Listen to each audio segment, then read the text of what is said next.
各位觀眾、各位朋友，呢一節咧就講連熱沖咧就係祖業難靠啦，熱日沖咧就父子緣薄啦，日時沖咧就夫妻爭拗啊爭執啊多啲啦。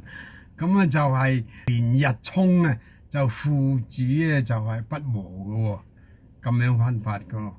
咁啊就再嚟睇一睇嗰個地支嗰個藏干啦。咁啲人講話地支係地支啦，點解又有藏咗天干喺度嘅咧？咁樣咁啊地支藏干嘅意思係有冇幫手啊？有冇就係同類者啊？有冇嗰個生旺於我？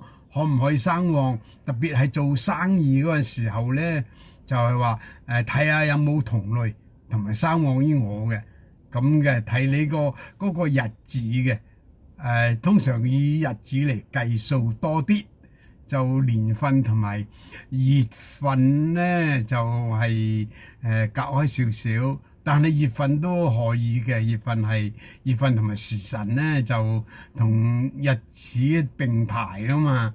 咁樣咧就係話睇下呢一個問題啦。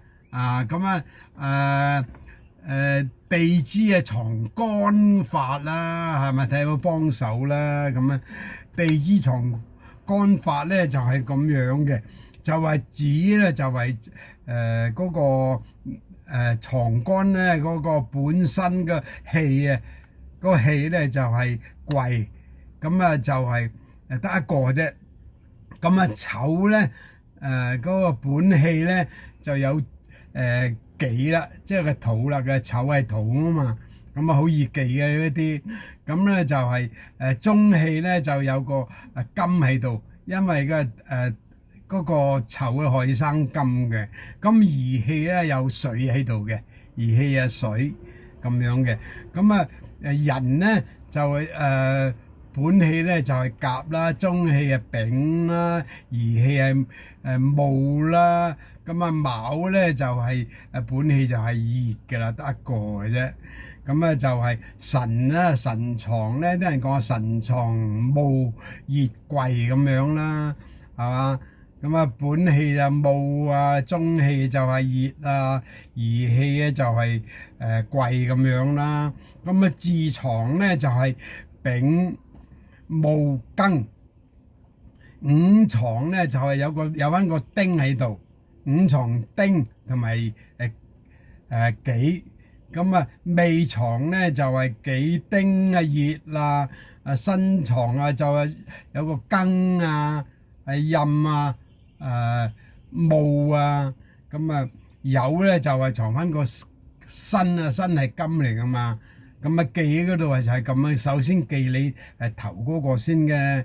咁啊戌咧就係藏翻戊啦，又係土嚟噶嘛。本氣係土啊嘛。咁啊中氣咧就係申啊嘛，兒氣咧就係丁啊嘛。即係戌咧就係燥土嚟噶嘛，有個丁啊嘛。咁啊癸咧就係本氣藏壬啦。咁啊而嗰個中氣咧就係甲啦，咁樣記法啦。咁啊好好記嘅啫。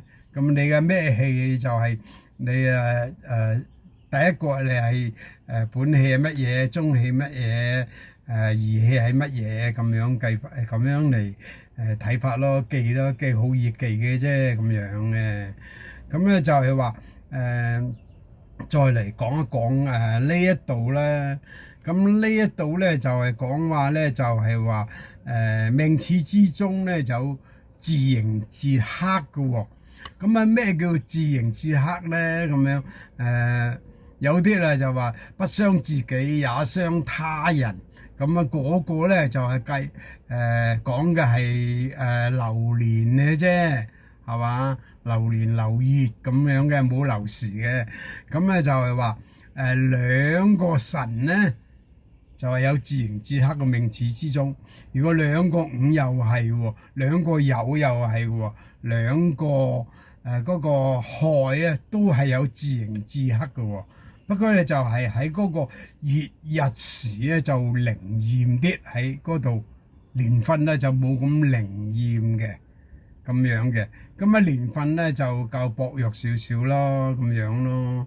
咁咧就有啲話即係書中咧就話咧就有兩個卯，就有一個酉，三個啦，就為之好易墮胎嘅，好易流產嘅。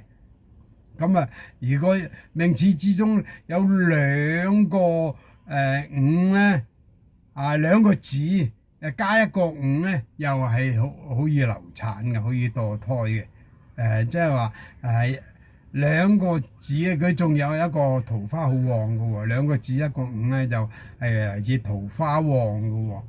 咁咧就書中咧就有咁樣講嘅，就話子午多者就桃花旺，卯酉多者就墮胎狂咁樣嘅。咁啊你咪留意下呢一方面咯，留意下咯。咁啊嗰個數字咧就係話係子午九數啦，丑未八數啦，亥七數啦，卯酉就六數啦，辰戌咧就係五數啦，巳亥咧就係四數嚟嘅。